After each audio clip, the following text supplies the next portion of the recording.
নমস্কার দর্শক বন্ধুগণ, আপনারা দেখছেন 24 টিভি 2। এবার পাহাড়ে কিন্তু ক্রমশ শক্তি প্রয়োগ।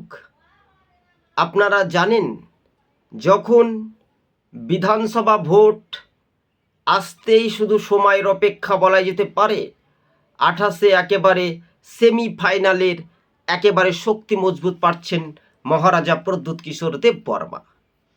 কেননা ত্রিপুরা মিশনটা তিনি কিংমেকার, অর্থাৎ তার হাতেই কিন্তু ক্ষমতা শক্তি প্রয়োগ। তার সমর্থন না হলে কোনো রাজনৈতিক দল এককভাবে সরকার প্রতিষ্ঠিত করতে পারবে না।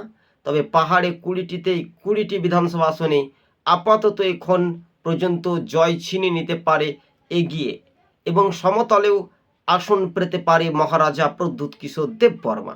সমীক্ষাতে উঠে আসায় ত্রিপুরার 60টি বিধানসভা আসনের মধ্যে সংখ্যাগরিষ্ঠতা আসন এককভাবে ছিনিয়ে নিতে পারে। তাহলে সিপিএম বা বিজেপিকে পিছনে ফেলে তারা কিন্তু এক ধাপে পাহাড়ে এগিয়ে গিয়েছে। এডিসি নির্বাচনে সেটা প্রমাণিত হয়েছিল, 28টি আসনের মধ্যে 24টিতে জয়। তো বিশেষ করে 2026 সাল, এটা মনে রাখবেন, 26, 27, 28। তো এই 2 বছরের সমীকরণটা অনেকটাই বদলে যাচ্ছে। তাই মহারাজা কথাতেই বলে শীত গ্রীষ্ম বর্ষা, মহারাজাই প্রদ্যুৎ কিশোর দেববর্মাই শেষ পর্যন্তই মানুষেরই ভরসা। ভিডিওটি স্কিপ না করে পুরোপুরি দেখবেন।